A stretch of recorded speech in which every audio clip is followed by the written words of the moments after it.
धन्यवाद सभापति महोदय। 18वीं लोकसभा के निर्वाचन के बाद और इस नए संसद भवन के बनने के बाद आज मैं पहली बार बोलने के लिए खड़ा हुआ हूँ। आपने मुझे मौका दिया, उसके लिए बहुत बहुत धन्यवाद देता हूँ। सभापति जी, सबसे पहले श्रद्धेय नेताजी को मैं नमन करना चाहता हूँ, जिन्होंने अपने संघर्ष, अपनी हिम्मत, साहस और अपने पूरे जीवन की तपस्या समाज के उत्थान के लिए, देश और उत्तर प्रदेश की तरक्की के लिए और समाज के हर व्यक्ति की तरक्की और खुशहाली के लिए उन्होंने जो अपना पूरा जीवन समर्पित किया है, सबसे पहले मैं आपके माध्यम से उनको नमन करना चाहता हूँ। माननीय सभापति महोदय, श्रद्धेय नेताजी ने हम लोगों को अपने समाजवादी विरासत में इंसाफ और इंसानियत, न्याय और हक की लड़ाई करना सिखाया है।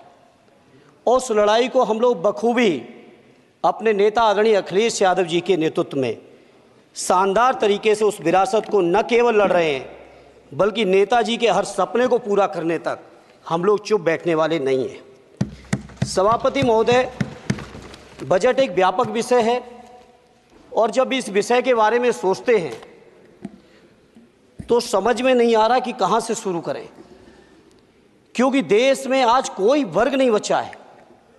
कुछ चुनिंदा उद्योगपतियों के बारे में बात नहीं करूंगा, लेकिन देश के 140 करोड़ लोगों में से कम 95% लोग ऐसे हैं जो आज पूरी तरह से बर्बाद हैं।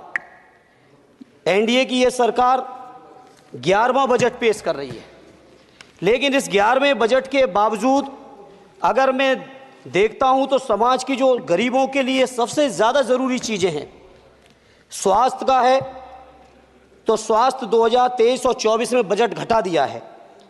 किसानों का बजट जहां यूपीए के सरकार के समय 2014 तक 5.5 था, वहीं 24 आते आते ये 3.15 रह गया है। शिक्षा का बजट जहां 2013 में 4.77 था, आज 23-24 आते आते ये 2.5% रह गया है। इसी तरह से जितनी भी ज़रूरी चीज़ें हैं, सभापति महोदय, मुझे कहने में कोई संकोच नहीं, ये जो बीजेपी की एनडीए की सरकार है, ये सरकार पूरी तरह से गरीब विरोधी, किसान विरोधी, नौजवान विरोधी, बुनकर विरोधी, छात्र विरोधी, दलित विरोधी, पिछड़ा विरोधी, मजदूर विरोधी, जितनी भी अगर उपाधियां दी जाएंगी सभापति महोदय वो कम हैं। और मैं कोई राजनीतिक भाषण नहीं दे रहा हूं, मैं उदाहरण सहित आपको जब नंबर आए तो बोल देना, और हमें पता है आपका नंबर भी नहीं आएगा आपकी पार्टी में, ये भी पता है हमें।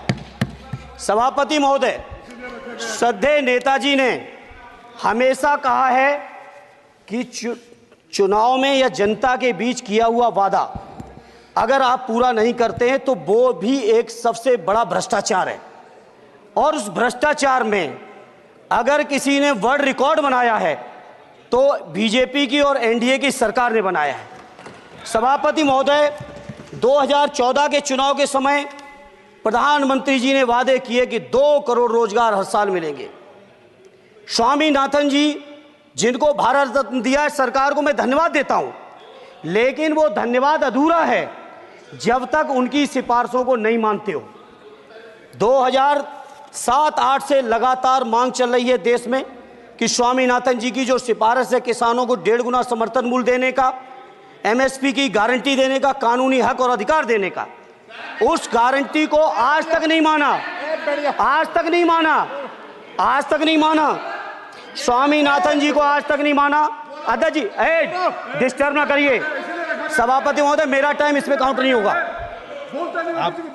आप इधर, अरे यार, इसे जीता है तो ज्यादा ना बोलो, मालूम है कितने बड़े तीरंदाज हो। इधर चलो।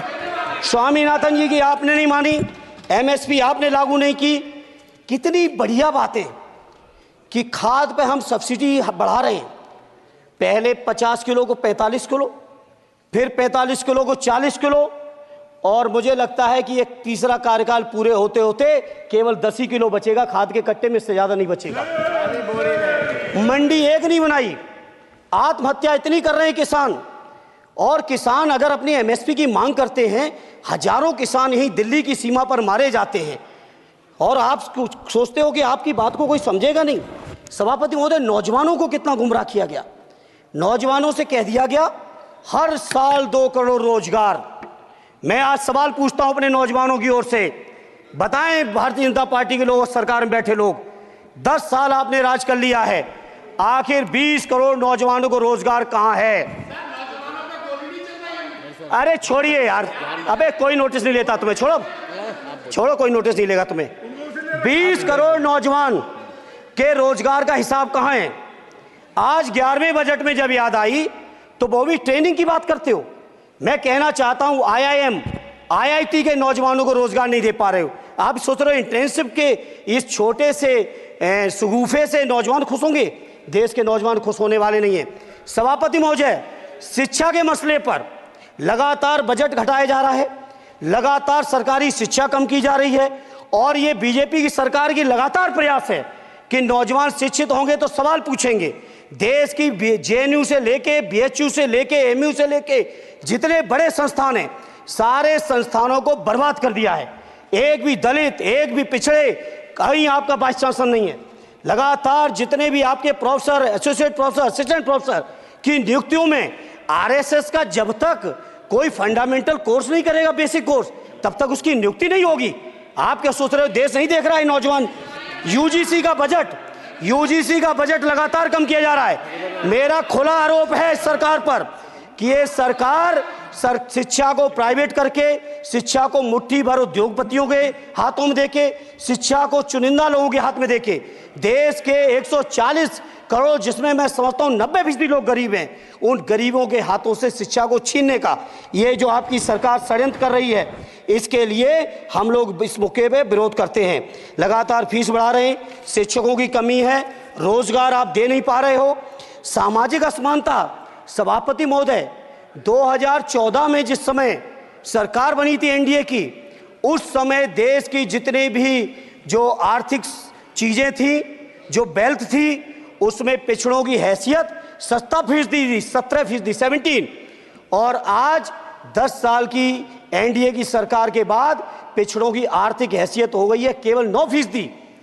मैं कहना चाहता हूं चुनौती के साथ, वित्त मंत्री अपने जवाब में बता दें, अनुसूचित जनजाति का एक भी व्यक्ति देश में अरबपति हो तो बता दो, एक भी अरबपति हो तो बता दो, एक भी दलित को अरबपति आपने बना दिया हो तो बता दो, एक भी पिछड़े को बना दिया हो तो बता दो। आप जवाब में दे देना, आप डेटा दे देना, आप डेटा दे देना, हमारी दबाव नहीं रुकेगी।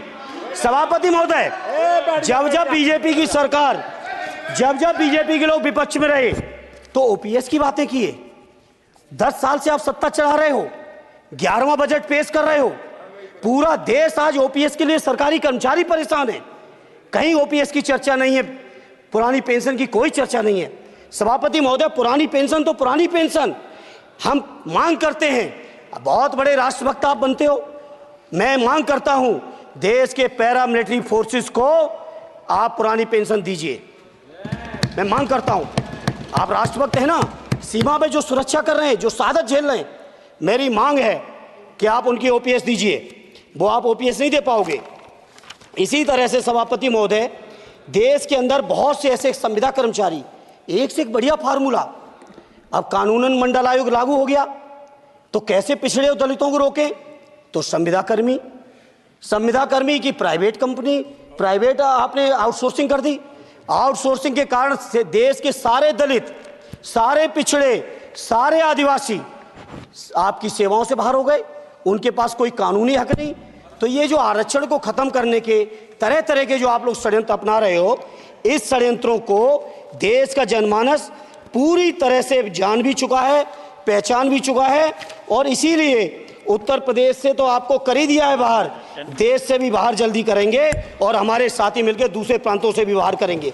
इसी तरह सभापति महोदय, हम मांग करते हैं, आप सोचिए, उत्तर प्रदेश अकेले के अंदर, देश के हालात मुझे नहीं पता और बदतर होंगे, अकेले उत्तर प्रदेश में 1000 से ज्यादा शिक्षा मित्र आत्महत्या कर चुके। सभापति महोदय, कोई सरकार के कान पे जू नहीं रेंग रही है, किसान आत्महत्या कर रहे हैं, इन्हें कोई मतलब नहीं, अनुदेशकों को तनख्वाह नहीं मिल रही है समय से, कोई मतलब नहीं, आंगनबाड़ी महिलाएं परेशान हैं, इनको कोई मतलब नहीं। सभापति महोदय, आपकी आशा बहुएं आपकी ये रसोइया महिलाएं, आपकी आंगनवाड़ी, पंचायत सहायक, रोजगार सेवक, मैं समझता हूं सभापति महोदय यहाँ बैठे हर सदस्य के पास इनके क्षेत्रों का ये डेलीगेशन जरूर मिलता होगा और मांग करता होगा कि कम से कम हमारा मानदेय बढ़ाया जाए, हमें स्थायी किया जाए।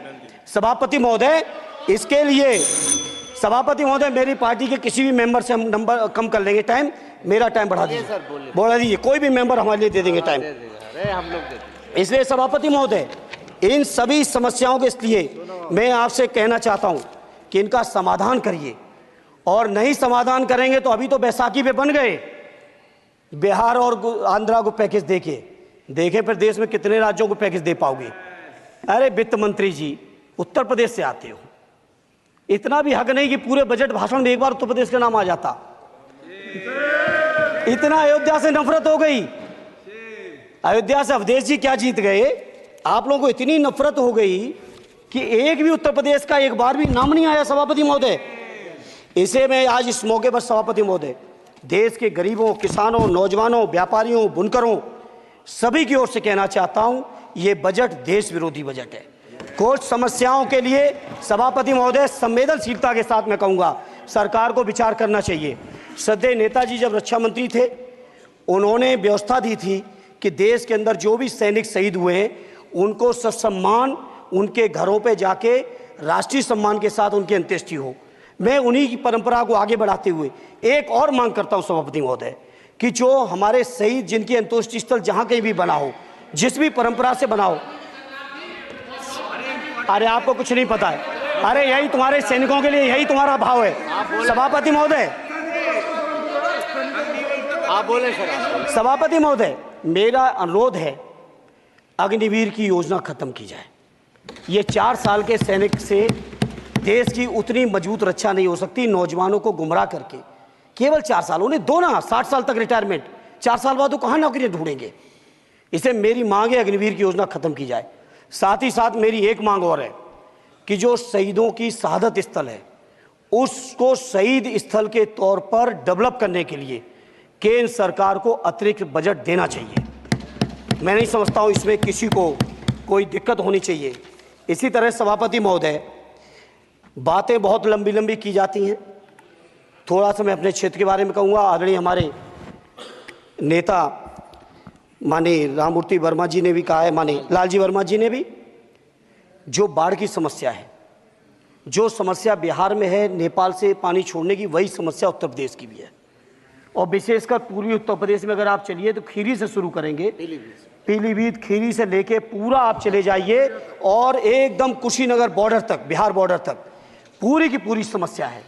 घाघरा जब आती है तो मैं समझता हूँ इन जिलों के लाखों लोगों को तहस नहस करके चली जाती है। जितना विकास होता है सभापति महोदय, बरसात के समय वो सारा का सारा विकास पूरी तरह से खत्म हो जाता है। इसलिए मेरी मांग है केंद्र की सरकार से कि बजट आप पास कर रहे हो तो कम से कम उत्तर प्रदेश से इतनी नफरत ना करो। 2 बार तो उत्तर प्रदेश की दम पे ही बैठे थे, और तब भी ये वित्त मंत्री जी हंस रहे हैं, इनके यहाँ भी आता है बाढ़ तो जाती होगी, महाराज बसता तो नहीं होगा, कुशीनगर बसता नहीं होगा, आपका मऊ बसता नहीं है, आजमगढ़ बसता नहीं, अम्बेडकर नगर बसता नहीं, बहराइच बसता नहीं, खीरी बसता नहीं, श्रावस्ती बसता नहीं, पीलीभीत बसता नहीं, बलिया बसता नहीं है, कुशीनगर बसता नहीं है, गोरखपुर बसता नहीं है। इतने जिले तो हमारे उत्तर प्रदेश के प्रभावित हैं। तो बिहार की तरह से एक विशेष पैकेज हमारे उत्तर प्रदेश के लिए भी दे दो। कम से कम इतना तो कहने की हिम्मत रखो, केवल चीखने के लिए बैठे हैं सब के सब। सभापति महोदय, दूसरा एक मैं बात, हमसे पूर्व जो सांसद रहे हमारे आजमगढ़ के, बड़ी लंबी लंबी बातें की, गोरखपुर से आजमगढ़ होते हुए बनारस तक का हमने रेलवे लाइन स्वीकृत करा दिया। सभापति महोदय, मैंने जब पता किया अधिकारियों से तो सच्चाई ये है कि अभी उस पर एक भी पैसे का बजट का आवंटन नहीं है, नहीं है बजट का आवंटन। हाँ, आज आप ही ने तो पेश किया बजट, आप ही तो साइन किए हो, निर्मला जी ने तो किया नहीं होगा, आप ही ने किया होगा। तो सभापति महोदय, उस पर बजट भी आए, उस पर बजट भी आना चाहिए। दूसरा सभापति महोदय, ये जो समस्या है बाढ़ वाली, मैं समझता हूं कोई अकेले मेरी नहीं है, मेरे अकेले क्षेत्र की नहीं है। जो भी संवेदनशील व्यक्ति होगा इस पर जरूर गंभीरता से सोचेगा, उसको सोचे। इसी के साथ मैं अपनी पार्टी की ओर से इस जन विरोधी बजट का पुरजोर विरोध करता हूं। बहुत बहुत धन्यवाद। श्री सुखदेव भगत जी।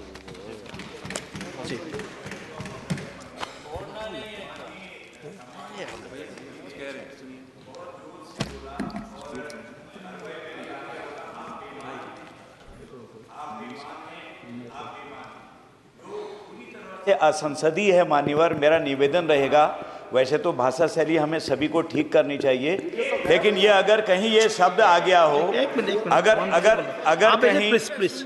अगर कहीं ये शब्द कार्रवाई में आ गया हो तो मान्यवर निवेदन है उसे हटा दिया जाना चाहिए। देख लेंगे।